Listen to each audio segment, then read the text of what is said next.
En general yo soy muy norteño, aunque soy de Madrid y no tengo raíces tampoco norteñas, pero yo donde me encuentro bien es en Galicia, en Asturias, en Santander y en Guipúzcoa. Es lo que a mí me gusta de España, claramente. Bueno, además de a pasear y a conocer esas raíces pasear que poco. parece que no tiene, viene usted a dar conferencias como esta que comentábamos, la ha traído a usted la Fundación Araguaney aquí, y ha dado una conferencia sobre el lenguaje cinematográfico y sus cambios, ¿no? ¿Realmente ha cambiado tanto el lenguaje cinematográfico o hay cosas que se mantienen desde aquella explosión del nacimiento de una nación de Griffith? Bueno, sí, la Fundación Araguaney ha planteado estas conferencias de una manera muy abierta, de forma que cada uno podamos expresar nuestra visión personal de cómo está el lenguaje del cine y de la televisión en este momento. Yo creo que el lenguaje cinematográfico quedó muy bien definido ya en los tiempos, como tú muy bien has citado, de Griffith y en general del cine mudo, de Murnau, de Kim Vidor, de Fritz Lang, etcétera, de John Ford, etcétera. Entonces, yo creo que es realmente difícil cambiar las claves de ese lenguaje.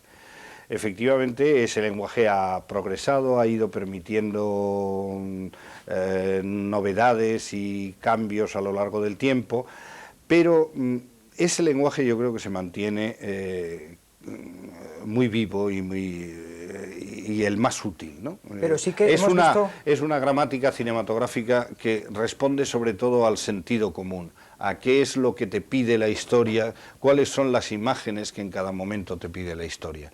Y claro, eso es muy difícil de trastocar, ¿no? Ahora, ciertamente en este momento el cine imperante, el numéricamente más extenso, no respeta para nada el lenguaje del cine clásico. Quizás ha visto influenciado por la televisión, por el videoclip, películas Sí, como Matrix, que dicen que por ahí puede caminar el nuevo cine. No tiene nada que ver. No, por ahí camina el nuevo cine, lo que ocurre es que es el nuevo cine malo. Así que hay películas buenas y películas malas. Entonces, eso supone una destrucción del lenguaje sin que sea sustituido por algo que tenga una coherencia similar.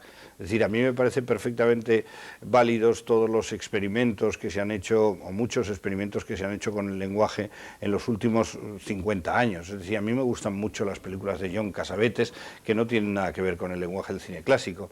Me gustan las películas de la Nouvelle Vague, por supuesto me gustaba el neorrealismo, aunque el neorrealismo es muy clásico en realidad en cuanto al lenguaje. Lo que no me gustan son las tonterías. Y entonces yo creo que en este momento el principio por el que se rige la mayor parte del cine que se hace es el todo vale, ¿no? Y no es cierto que todo valga, es decir, las cosas para que se cuenten bien hay que contarlas con sentido común y con expresividad. Y volvemos al tradicional axioma de puede haber muchos efectos especiales, pero si no hay un argumento, da igual que tengamos a una estrella, que tengamos lo que sea. Claro, y ahí hay un tema muy importante que está muy en crisis en este momento, que es el concepto de verosimilitud. Es decir, la mayor parte de las películas que se hacen, sobre todo en Estados Unidos en este momento, prescinden en términos absolutos de la verosimilitud, de la credibilidad de lo que se está contando. Se puede contar cualquier tontería, cualquier barbaridad. Acabo de ver una película que es prototipo de eso, que es Lo que la verdad esconde. Es una acumulación de disparates uno tras otro, de mentiras, de trucos malos, etcétera. Y dices, pero bueno, ¿cómo es posible que una gran producción como esta, pensada por Spielberg, dirigida por Zemeckis, que no es que sea un director que a mí me interesa mucho, pero en fin, es un peso pesado de la industria americana, interpretada por Harrison Ford y Michelle Pfeiffer, ¿cómo es posible que que se haya pasado sobre este guión tan infumable, ¿no? De arriba abajo? Comparémosla con una película que también está en las carteleras, que tiene 20 y tantos años, El Exorcista, y que más o menos puede tener algún parecido. ¿Ella es más creíble? Yo no soy un gran admirador del Exorcista, pero desde luego me parece una película infinitamente superior a Lo que la verdad esconde, ¿no? ¿Pero no ha envejecido mal? Porque hoy, cuando la gente la está viendo en los cines, está siendo un exitazo, años, ¿no? Se está riendo en las salas, lo cual es bastante triste. Bueno, pero es porque la gente ahora va al cine a reírse. ¿Tú no has comprobado que la gente se ríe incluso en las películas dramáticas, sean buenas o malas, en cuanto tienen la mínima ocasión? Pero eso es quizás porque hemos perdido... Yo creo que hay una tendencia a que todo tiene que ser gracioso, que también me parece tremenda, ¿no? A mí eso sí que me da mucha pena, ¿no? Todo tiene que ser de humor, y el humor es muy difícil. No todo el mundo está capacitado para hacer reír y para contar chistes y gracias. Como tú muy bien habrás comprobado, en la vida real hay gente que te cuenta un chiste y te lo cuenta muy bien y otro que te lo cuenta muy mal, ¿no? Y sin embargo todos quieren hacer cine cómico, ¿eh? Y la mayor parte de las películas cómicas que se hacen no tienen ninguna gracia. Y entonces los jóvenes se ríen mucho en el cine de terror. Pero esto ya pasaba en mis tiempos. Es decir, yo recuerdo que nos reíamos mucho cuando éramos adolescentes de las películas de la Hammer, de La maldición de Frankenstein, de Drácula, ¿no? De la momia, que son películas hoy muy valoradas por la crítica, ¿no? Y sin embargo, yo recuerdo cuando éramos chavales íbamos al cine a reírnos de Drácula y de Frankenstein, ¿no? Yo creo que eso es una cosa muy propia de la adolescencia.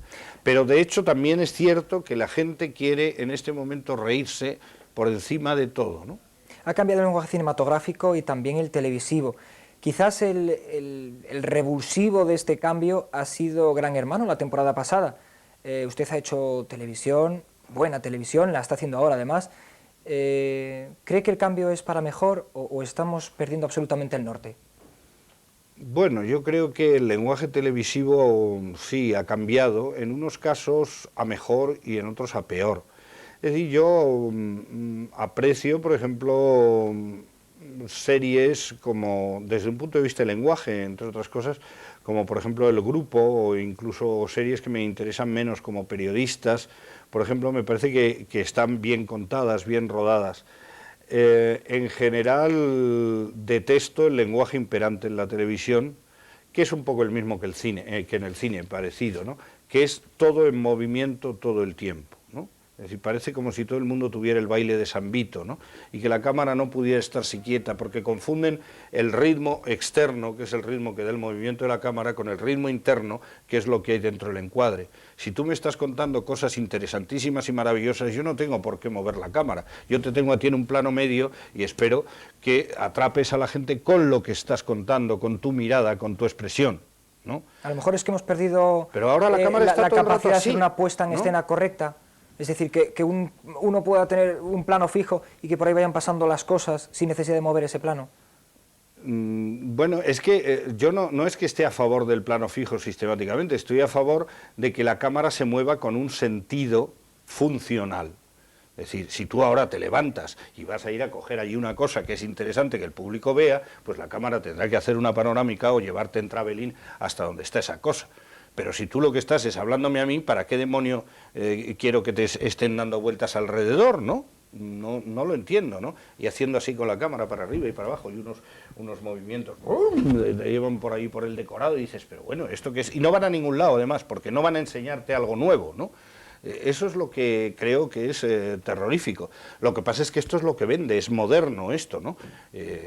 Hace poco en una reunión en una cadena de televisión que estaban preparando, en una productora de televisión que estaban preparando una serie, un compañero mío, un director de fotografía, oyó la siguiente conversación: ¿y quién va a realizar esta serie?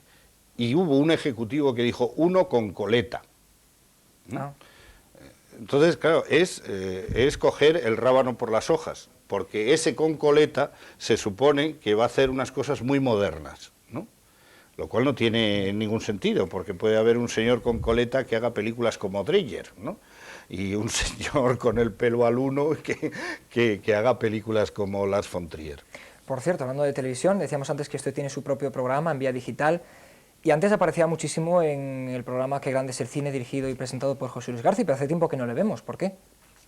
Simplemente porque no me ha llamado en los últimos, no sé, casi dos años, año y medio, sí. No me ha llamado. Habitualmente me llamaba cada 3 programas o cada 4 programas y ahora no. ¿Pero usted esto le extraña tanto como a los espectadores habituales del programa? No sé si a los espectadores habituales les extrañará. A mí, pues sí me extrañó en un principio, sí, ahora no, ya me he acostumbrado. Es una pena porque yo hacía muy a gusto ese programa. Era un tipo de actividad que a mí me divertía mucho, lo confieso con toda sinceridad. me sentía muy cómodo en esos coloquios, porque me gusta mucho hablar de películas y hablar un poquito en profundidad. Supongo que también se está divirtiendo con el programa entonces que hace en Vía Digital, ¿no? Sí, sí, claro, sí, pero es un formato completamente distinto, ¿no? Señor Méndez Leite, muchísimas gracias, en primer lugar, por haber estado aquí con nosotros. En segundo lugar, por habernos dado una auténtica clase de cine, en 10 minutos escasos. Es una forma de... de... Es que soy muy mayor, ya sabes, y entonces siempre acabo dando doctrina, ¿no? ¿Para cuándo su próxima película, para cuándo su próxima serie? Pues si las cosas van bien, este invierno rodaré una película. Están las cosas bastante encaminadas. ¿Basada en algún libro, como su último proyecto, o nada que ver? Es un guión mío que he escrito hace año y medio, que se llama Abrázame y calla, y es una comedia